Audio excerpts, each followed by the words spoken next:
नमस्कार, ये all India radio Itanagar है। आप सभी कृषि जगत सुनने वालों का बेहद स्वागत है।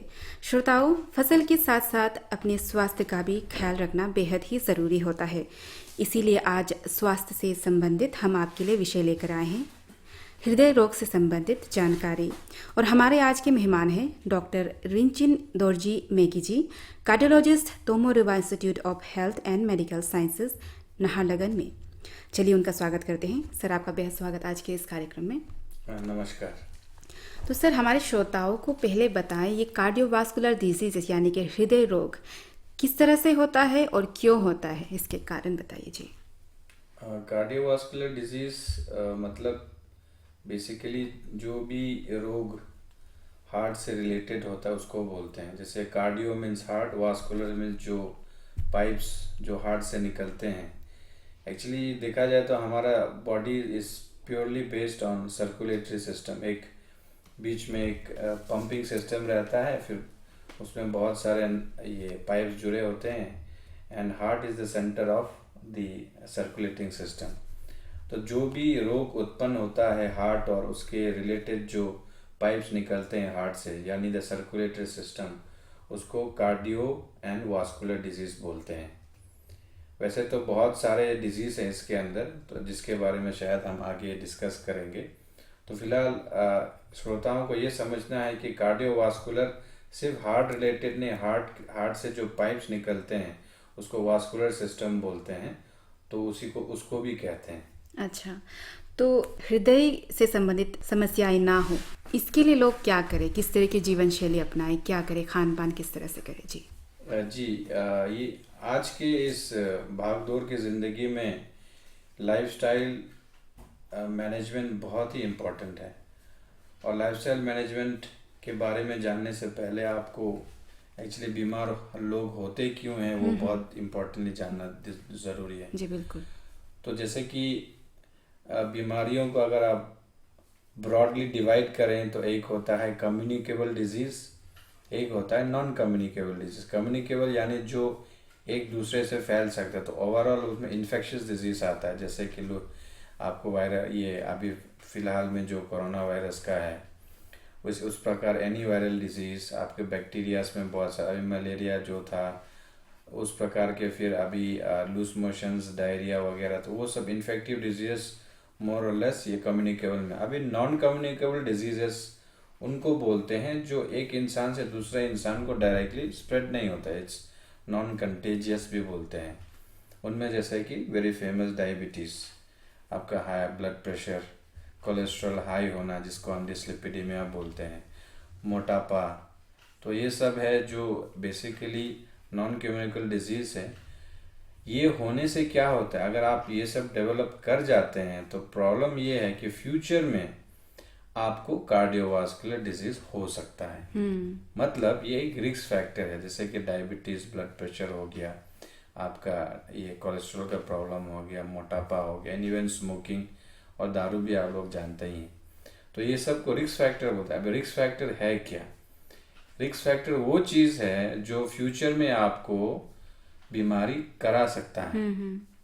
आपको डायबिटीज़ है, एक्चुअली देखा जाए तो जब तक वो हार्ट, किडनी या ब्रेन को ना छुए तो कोई दिक्कत नहीं है, आप ठीक ठाक रह सकते हैं। वैसे ही ब्लड प्रेशर है, वैसे ही मोटापा है। बट ये देखा गया है कि समय के साथ अगर आप इनको प्रॉपरली टैकल नहीं करेंगे तो आपके जो ऑर्गन सिस्टम्स हैं, जैसे आपका ब्रेन हो गया, हार्ट हो गया, लंग्स हो गया, किडनी हो गया, वैसे बहुत इंटेस्टाइन्स हो गया, तो लिवर हो गया, तो कहीं ना कहीं वो छूने लगता है। कार्डियोवास्कुलर में आप देखें हैं तो बेसिकली मेन 3 ऑर्गन को ज़्यादातर छूता है, वो ब्रेन, हार्ट एंड किडनी। तो हमारा एम ये रहेगा कि आपको इस पे प्रॉब्लम ना आए, तो इसलिए हम लोग there is something called preventive cardiology या प्रिवेंटिव मेडिसिन, जिस पे हम जोर करते हैं कि आपको रिस्क फैक्टर ही डेवलप ना हो, है ना। क्योंकि अगर आपको रिस्क फैक्टर डेवलप ना हो, जिसके बारे में हमने अभी मेंशन किया, डायबिटीज़, हाइपरटेंशन, ओबेसिटी यानी मोटापा, तो क्या होता है, आपको बीमारी होने का रिस्क बिल्कुल नहीं रहेगा। क्योंकि ये देखा गया है कि आपको अगर डायबिटीज़ है, बाकी पॉपुलेशन जिसको डायबिटीज़ ने, आपको ऑलमोस्ट 4 टाइम्स रिस्क हायर है कि आपको हार्ट अटैक हो या हार्ट फेलियर हो या किडनी फेलियर हो। तो हम नहीं चाहते हैं कि आपको इवन रिस्क फैक्टर डेवलप हो। इसलिए सबसे पहले ये नॉलेज होना ज़रूरी है कि हाँ ये दिक्कतें आ सकती है हमको फ्यूचर में ना। अभी हम लोग का एम ये रहता है लाइफस्टाइल मॉडिफिकेशन जी। तो मेरा इसमें एक ही चीज़ है, there is something called check and balance. और अब मैं कहूँगा कोई परफेक्ट स्ट्रेटेजी नहीं है, इट्स ऑल अबाउट बैलेंस। अभी हमारे ट्राइबल सोसाइटी में आप देखिए हम लोग मीट का सेवन और अल्कोहल बहुत ज़्यादा लेते हैं और चावल, ये तीन चीज़। और इट्स वेरी डिफिकल्ट कि आप किसी को बोलें कि बिल्कुल ना पियो, तो हो नहीं पाता है। जी जी हम जिस प्रकार की जीवन शैली फॉलो करते हैं जी। तो इसमें बेस्ट ये रहता है, मैं ये कहता हूँ कि आप बैलेंस कीजिए। सपोज आपने 1-2 दिन ज़्यादा पी ली तो और 1 महीना आप बिल्कुल मत पीजिए, और जब भी पिएंगे उसकी मात्रा को थोड़ा सा मॉडरेशन कीजिए, यानी कंट्रोल में रखिए। मीट का भी वैसा ही है, बिकॉज साइंटिफिकली आप लोग को ये बात पता है कि नहीं, हम लोग का ह्यूमन बॉडी मीट खाने के लिए एक्चुअली बना ही नहीं है। बट हम लोग क्योंकि खुद इच्छा अनुसार और कम्युनिटी है, ब्रेन डेवलप्ड होने के कारण हम लोग खाते हैं। अच्छा। तो इसलिए क्या करना है कि आपने खा ली, चलो कोई बात नहीं, तो एटलीस्ट फिर 1-2 महीना 1-2 हफ्ता रेस्ट करो, या खाने से भी कम खाइए। और आपको पता है meat basically red meat and non red meat में क्लासिफाइड है। तो रेड मीट बेसिकली जो 4 लेगेड 4 पाँव वाले जो हैं एनिमल्स उनको बोलते हैं। अच्छा। जैसे चिकन यूजुअली रेड मीट पे नहीं आता है एंड ये फिश नहीं आता है। तो रेड मीट डेली मत खाइए, खाने से भी कंट्रोल खाइए, ठीक है। उसके नेक्स्ट आता है आपका चावल। अब देखिए आपने ड्रग एडिक्शन सुना होगा, अल्कोहल एडिक्शन सुना होगा, ड्रग इंटॉक्सिकेशन, लेकिन there is something called sugar addiction, and ये है हम लोग का चावल, रोटी, आलू, चीनी। क्या होता है हम लोग बचपन से जैसे कि चावल खाने का आदत है, बहुत सारे लोग रोटी खाते हैं, चीनी, आलू, तो हम लोग को चावल देखने से तुरंत एक मन में जिज्ञासा जागता है कि हमको खाना है, भूख लग गया। तो प्रॉब्लम एक्चुअली वहीं से शुरू होता है। तो मैं ये नहीं कहता कि आप मत खाइए, ज़रूर खाइए, लेकिन मात्रा पे नियंत्रण होना है। साथ ही साथ में फ्रीक्वेंसी, यानी जैसे कि आपने अगर सुबह खा लिया तो हो सकने से दिन को नहीं खाना है। अच्छा। या फिर आप रात को ही थोड़ा खाइए। तो बेसिकली इसमें खान पान में 3 चीज़ पे आप हो सके तो ध्यान दीजिए। नंबर 1 है आपका चॉइस ऑफ फूड, मतलब क्या खाते हैं। सेकेंड आता है आपका अमाउंट। थर्ड आता है फ्रीक्वेंसी, ये माने आप दिन में कितने बार खा रहे हैं। और इन सबसे पहले मैं ये बता देना चाहूँ कि हमको 3 दिन में 3 बार कस के दबाने का कोई ज़रूरत ही नहीं। अभी डाटा ये बोलता है कि एवरेज ह्यूमन बीइंग आज के दिन में 8 to 10 टाइम्स रिक्वायरमेंट से ज़्यादा खाता है। अच्छा। इसलिए सब obesity, high cholesterol, BP, sugar ये सब आने लग गया है। एंड ये बहुत सही है, ये कहते हैं यू आर व्हाट यू ईट।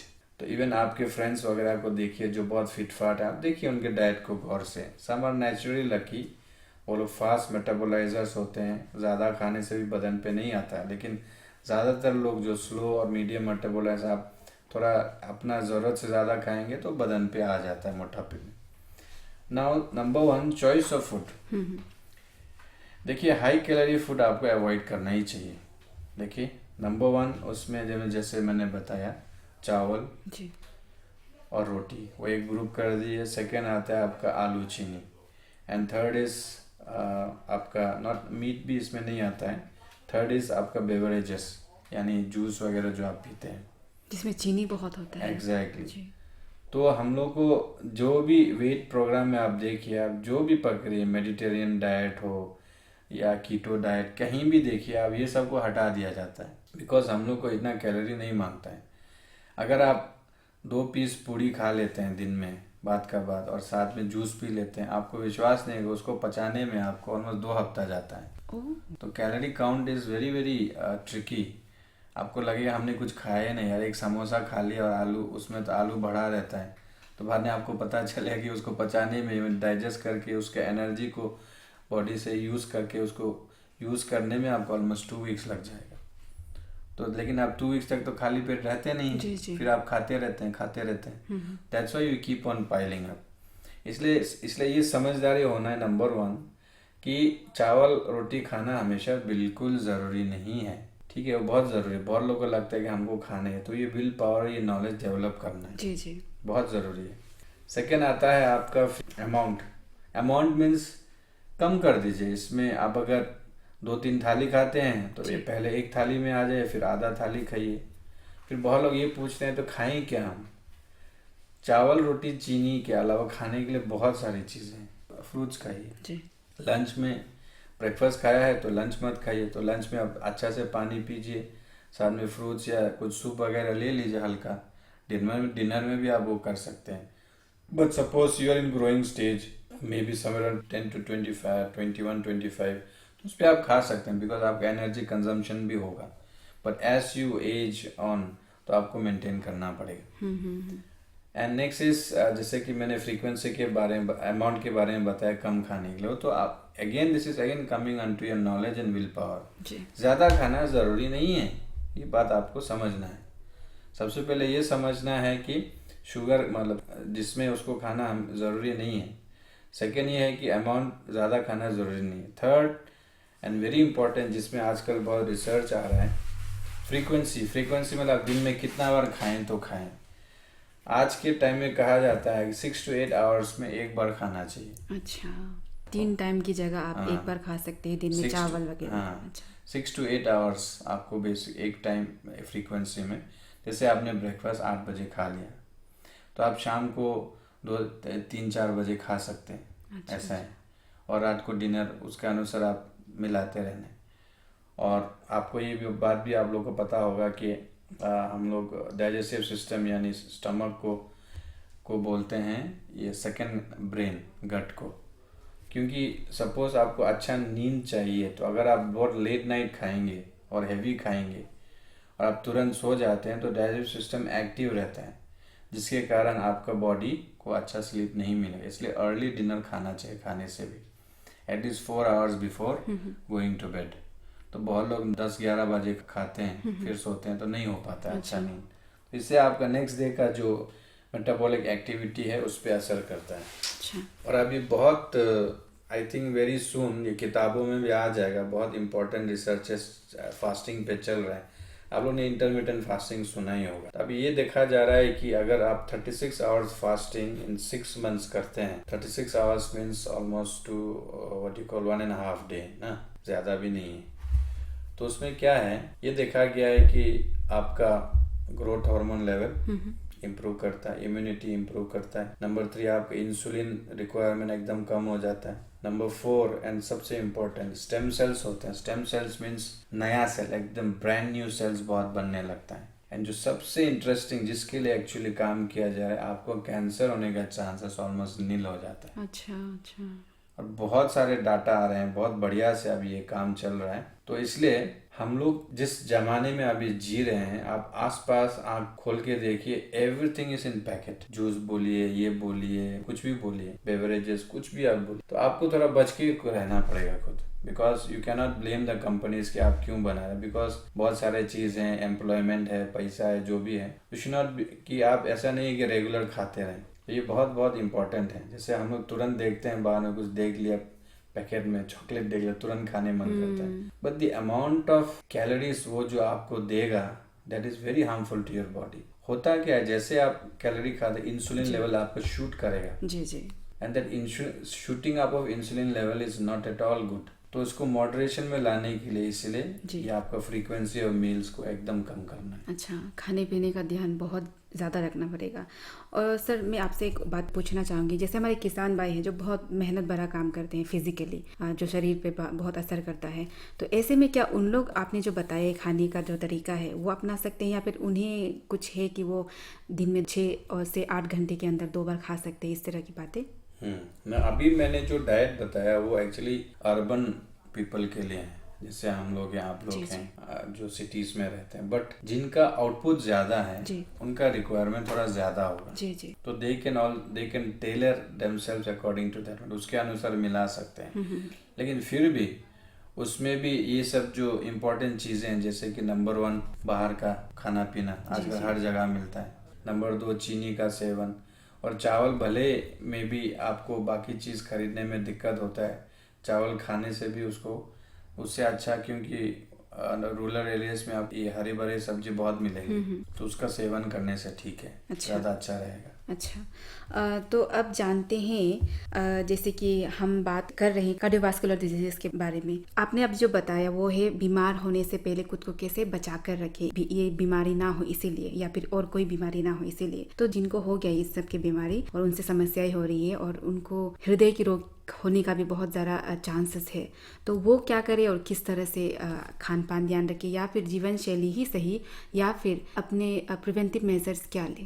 सबसे पहले तो एक्चुअली क्वांटिफाई करना पड़ेगा कि एग्जैक्टली उनको प्रॉब्लम कितना है। अच्छा। तो उसके अनुसार एक्चुअली थेरेपी में ऑलरेडी इंक्लूडेड रहता है, हम लोग उसके अनुसार एडवाइस दे देते हैं। जैसे कि अगर किसी को हार्ट अटैक हुआ लेकिन हार्ट फेलियर नहीं हुआ, दूसरा है हार्ट अटैक हुआ और हार्ट फेलियर, तो दोनों में अलग होता है। अगर कोई पेशेंट हार्ट फेलियर होगा टाइमली, जिसका ट्रीटमेंट हो गया हो, he can almost live normal life.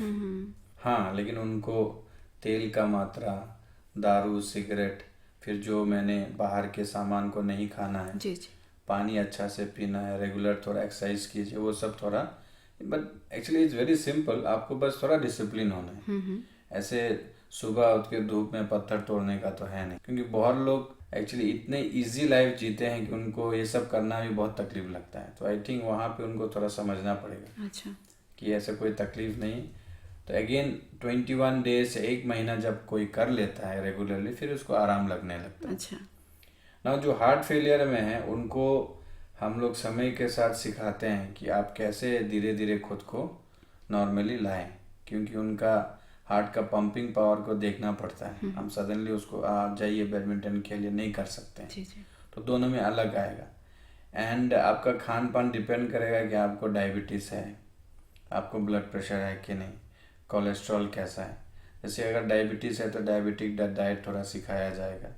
Blood pressure है तो नंबर 1 तो आपको पता है नमक कम करने के लिए बोला जाएगा। मीट और अल्कोहल एब्सोल्युटली मना किया जाएगा। लेकिन कभी कभार जैसे मैंने कहा, it's all about balance, because nothing is perfect. हम ये नहीं कहेंगे कि अब बिल्कुल मत खाइए मीट, एकदम ऐसे नहीं।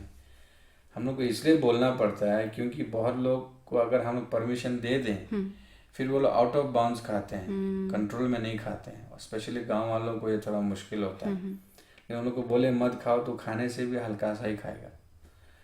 बट जो समझदार है, हु हैव कंट्रोल, तो उन लोग को हम लोग समझा देते हैं, जैसे कि हाँ आप खाइए 2 हफ्ते में 1-2 बार खाइए, नो प्रॉब्लम, लेकिन डेली नहीं खाना।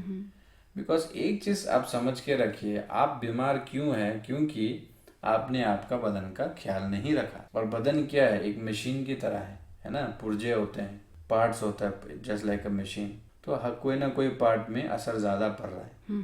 तो इसलिए व्हाट यू डू, मेंटेनेंस करना है। गाड़ी का जैसे करते हैं, मेंटेनेंस कीजिए तो ज़्यादा लास्ट करेगा, वही बात है। इस बात को समझना पड़ता है। अच्छा सर, कौन कौन से उम्र के या फिर महिला या पुरुष में से किन को ज़्यादा कार्डियोवास्कुलर डिजीज जैसी जो हृदय रोग होने का चांसेस होते हैं? ऐसे तो देखा जाए तो हृदय रोग एक्वायर्ड और कंजेनिटल हेरिडिटी, माने जो फैमिली में होता है या जो जन्म के साथ साथ होता है, कंजेनिटल, उस पर ब्रॉडली डिवाइड किया जाता है। लेकिन जो कॉमन आजकल हार्ट अटैक हो गया, हार्ट फेलियर हो गया, वो सबसे कॉमनली मेल्स में होता है। और वो भी मे बी अराउंड 35 to 40 के बाद। उसका फीमेल्स में भी होता है, बट ये हार्ट अटैक फीमेल्स में यूजुअली रेयरर है, बिकॉज आप लोग का जो ईस्ट्रोजन होता है स्पेशली रिप्रोडक्टिव एज ग्रुप में, it's protective against heart attack. अच्छा। तो फीमेल्स में इट्स वेरी वेरी रेयर, बहुत रेयरली होता है। अच्छा। और उनको हो रहा है मतलब कोई सेकेंडरी कॉज होता ही है, बट इवन अदरवाइज मोर और लेस एक बार होने के बाद ट्रीटमेंट इज द सेम। तो अगर आप ब्रॉडली पूछें तो heart disease, acquired heart disease, यानी जो बाद में डेवलप होता है, जो इनिशियली बचपन में नहीं होता है, जन्म होने के बाद, अच्छा, वो मेल्स में ज़्यादा है, मर्दों में ज़्यादा होता है। अच्छा सर, लक्षण क्या क्या होंगे कि आपको उस तरह के दिल से, हृदय से जुड़े कुछ समस्या हो रही है, तो किन बातों का ध्यान दे हमारे श्रोता? जैसे कि सबसे पहले चेस्ट पेन, कोई भी चेस्ट पेन हो, आपको चेस्ट पेन या इवन अपर एब्डोमिनल पेन भी हो, तो आपको एक्चुअली ज़्यादा सोचना नहीं है, तुरंत जाके दिखा लेना है। तो ईसीजी और कुछ टेस्ट होता है, करके उसको देखा जाता है। क्योंकि अगर किसी को पेन, अगर मैं बोलूँ कि आप आधा घंटा तक दर्द होना है, दर्द इधर से उधर फैलना है, पसीना आना है, ऐसे होना है, तो इतना एक्चुअली लोगों को ये बात समझने और हजम करने और को इंटरप्रेट करने में बहुत मुश्किल है। जी। बस ये नॉलेज होना है कि चेस्ट पेन हो रहा है भाई, लेट नहीं करने का, एक बार जाके दिखाओ। And best is within 3 hours दिखाइए, क्योंकि आजकल हर जगह almost even in our Itanagar capital complex में भी हर जगह ईसीजी वगैरह होने लग गया है। दूसरी बात, अगर आपको रिस्क फैक्टर है, डायबिटीज है, पहले से कोई बीमारी हाँ है, एग्जैक्टली, जो रिस्क फैक्टर के बारे में बात की, तो उसमें तो डिले करने का ही नहीं, अब तुरंत जाके दिखा देना। अच्छा। और अगर पेन बहुत सीवियर है, जिससे आप सांस भी नहीं ले सक रहे हैं, बैठे बैठे एट रेस्ट हो रहे हैं, दो टाइप ऑफ पेन हो सकते हैं। एक है जो आप काम करते वक्त हो, एक होता है जो आप बैठे बैठे हो रहा है। जो बैठे बैठे हो रहा है which is lasting more than 20 to 30 minutes ना, दैट इज वेरी रिस्की। आप समझ गए ना, बैठे बैठे पेन नहीं होना है किसी को। हम लोग बैठते कहाँ होता है, नहीं होता है। बैठे बैठे आप कुछ नहीं कर रहे हैं, दिन हो, रात हो, शाम हो, आप बैठ रहे हैं, तब पेन होने लगा, आराम नहीं मिल रहा, आधा घंटा ऐसे था, और दिमाग नहीं लगाने का, तुरंत जाके हॉस्पिटल दिखाना ही है। अच्छा। That is the biggest mistake which people में जो लोग गलती करते हैं। और इस चैनल के माध्यम से मैं ये बता देना चाहता हूँ कि चेस्ट पेन अवेयरनेस बहुत ज़रूरी है, क्योंकि इफेक्टिव ट्रीटमेंट के लिए आपको समय पे आना है। एक समय निकल जाने के बाद अब आएंगे, ट्रीटमेंट ज़रूर होगा, लेकिन आउटकम अच्छा नहीं रहता है। You will survive, may be you will survive, लेकिन आपका जो लॉन्ग टर्म सर्वाइवल है, या फिर आपका जो day to day quality of life है, या फिर एक्टिविटी है ना, तो उस पर असर कर जाता है। लेकिन आप टाइमली आएंगे।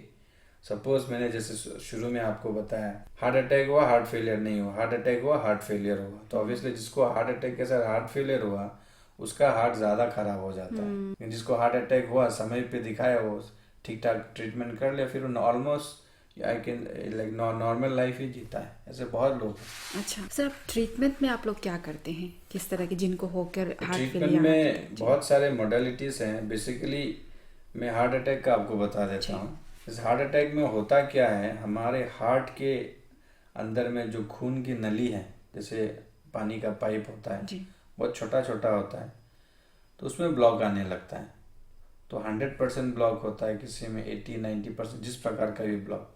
तो ब्लॉक आने पर क्या होता है, वो पर्टिकुलर एरिया जहाँ पे वो सप्लाई करता है वो खून की नली, वो डैमेज होने लगता है। उसको डैमेज होने से पहले हम लोग दवाई देके उसको खोल लेते हैं। तो खोलने का 2 तरीका है, एक दवाई से, दूसरा हम लोग देयर समथिंग आप लोग ने सुना हो एंजियोप्लास्टी। अच्छा। जिसमें हम लोग वायर डाल के ब्लॉक को खोल देते हैं। तो उससे क्या होता है, तुरंत ब्लड सप्लाई रिस्टोर हो जाता है, उसको फिर से वो एरिया जहाँ ब्लॉक था फिर से उसको ब्लड मिलता है, तो वो एरिया सर्वाइव कर जाता है, बस।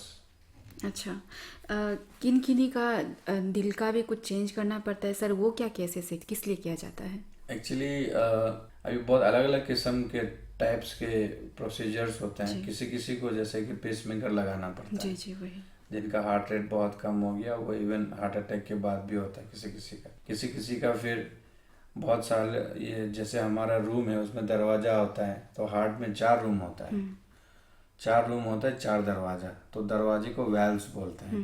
तो किसी का इन्फेक्शन हो के या कोई कारण हो, वेल्व्स खराब होने लगता है, तो उस पर ओपन हार्ट सर्जरी करके हम लोग वेल्व्स को हटा के, दरवाज़ा को हटा के नया दरवाज़ा लगा देते हैं, उसको ओपन, तो उसको वेल्व रिप्लेसमेंट सर्जरी बोलते हैं।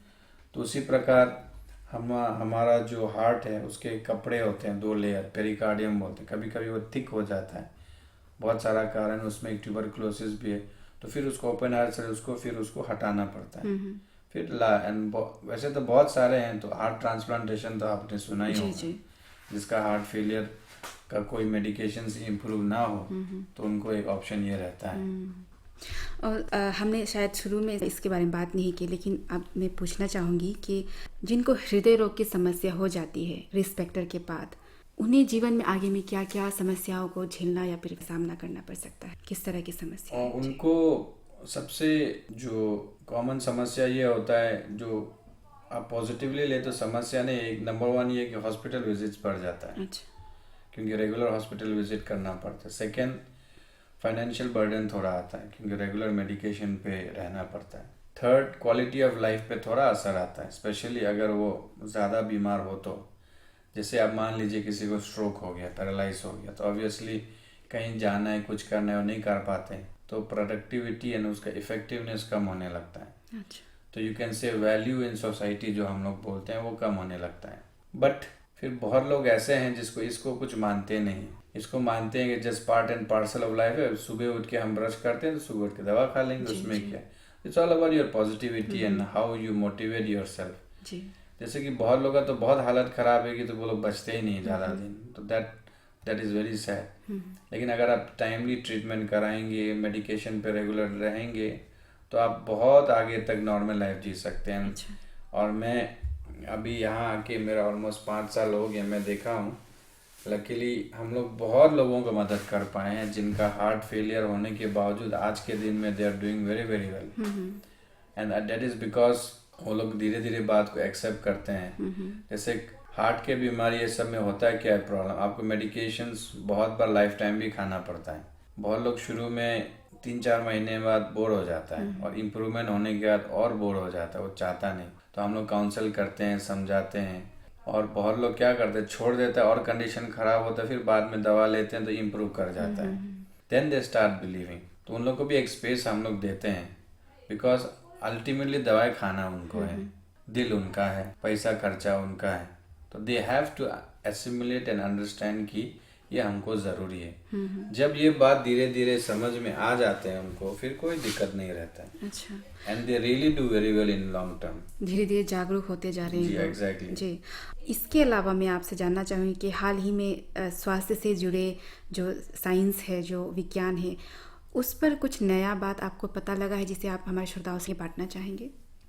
एक 2 बात है। नंबर 1 एक है आपका फास्टिंग। ये देखा गया है कि actually fasting is coming up in a very big way, specially जो लोग इतना सिक नहीं है। क्योंकि मैंने जैसे बताया फास्टिंग के जो बेनिफिट्स हैं, अलग अलग किस्म के fasting, intermittent fasting, 36 hours fasting, 20 इन करना चाहिए। क्योंकि एक्चुअली उसी समय आपके बॉडी को एक्चुअल रेस्ट मिलता है। लगातार खाने से। Exactly, when you sleep actually that is not rest, that is one just secondary form of rest. Because आपके सेल्स तो काम कर रहे हैं, टिश्यूज तो काम कर ही रहे हैं, वो मॉलिक्यूलर लेवल में माइटोकॉन्ड्रियास होते हैं और सेल ऑर्गेनेल्स होते हैं। लेकिन जब आप फास्टिंग करते हैं तो बॉडी को एक्चुअली ट्रूली रेस्ट मिलता है। तो ये देखा गया है कि जो new active cells, stem cells का मात्रा बढ़ने लगता है, जिससे मैंने बताया कि कैंसर सेल्स वाइप आउट होने लगते हैं। सेकेंड, जब आप ये करते हैं लो इंसुलिन लेवल होने लगता है। अगेन उससे क्या होता है, कैंसर सेल्स को क्या है, उसको बहुत ग्लूकोज चाहिए होता है। तो इंसुलिन कम होने से ग्लूकोज लेवल ऑटोमेटिक कम हो जाएगा, तो जो कैंसरस सेल्स हैं वो डेड हो जाते हैं। नंबर 3, इम्यूनिटी बढ़ता है। नंबर 4, ग्रोथ हार्मोन, जो बहुत ही पॉजिटिव हार्मोन है बॉडी का, उसका मात्रा बढ़ने लगता है। तो इस सब से ये देखा गया है कि overall fasting is very very good और आपको प्रॉपरली करना चाहिए, पानी का मात्रा मेंटेन करके। अभी सेकेंड जो दुखद अवस्था है, जो अच्छी बात नहीं, ये है कि हम लोग आप देखते हैं कि हमेशा प्लास्टिक ही यूज़ करते हैं। अभी हाल ही में काफ़ी स्टडीज रिलीज हुए हैं और शायद और आने को है। There is something called micro plastics, मतलब हमारे ब्लड में अब प्लास्टिक का मात्रा आने लग गया है, which is very very bad. And उसका अभी प्रॉब्लम ये होगा कि आप जैसे हार्ट का ब्लॉक वगैरह तो खोल लेते हैं, लेकिन प्लास्टिक अगर आ जाए तो उसको खोल पाएंगे कि नहीं, ये एक बहुत बड़ी समस्या होगी। इसलिए हम लोग को बहुत केयरफुल रहना होगा। इसलिए मैं बोल रहा था जैसे आपको एक कैजुअल डिस्कशन में कि हम लोग को जो पैकेट फुड है ना, वो जितना हो सके अवॉइड करना है। अच्छा, या फिर कम से कम खाइए और खाने से भी अब लिमिट में खाइए और अननेसेसरी यूज़ नहीं करना चाहिए बाहर का प्रोडक्ट्स। मैं उनके अगेंस्ट में नहीं हूँ, बट अल्टीमेटली क्या है कि हम लोग को हेल्थ इज फर्स्ट। बाद में बीमार होने के बाद ऐसा नहीं कि वो लोग आपको कोई कंपनसेशन देगा या कुछ देगा, सब कुछ प्रॉब्लम आपका पर्सनल हो जाता है। तो ये 2 चीज़ है, फास्टिंग एंड ये माइक्रो प्लास्टिक्स। ये 2 चीज़ रिसेंटली जो थोड़ा सा अभी वैल्यू में आ रहा है, धीरे धीरे मोस्ट प्रोबेबली प्रैक्टिस में आ जाएगा फास्टिंग। अच्छा। एंड माइक्रो प्लास्टिक्स का अवेयरनेस बहुत ज़रूरी है। अच्छा, बहुत बहुत धन्यवाद डॉक्टर रिंचिन दोरजी मेघेजी जी, जो कि आपने आज हमारे कृषि जगत के श्रोताओं को स्वास्थ्य से संबंधित इतनी अच्छी जानकारी दी। तो ये थे हमारे साथ doctor Rinchin Dorjee Megheji, cardiologist, Tomo Riba institute of health and medical science, Naharlagun में, और इन्होंने हमें आज स्वास्थ्य से संबंधित हृदय रोग के बारे में जानकारी दी और इससे कैसे बचा जा सकता है उस पर जानकारी दी। तो इसी के साथ आज की कृषि जगत में बस इतना ही। अब मुझे यानी कि केन्यूम आंगो को आज्ञा दीजिए। नमस्कार।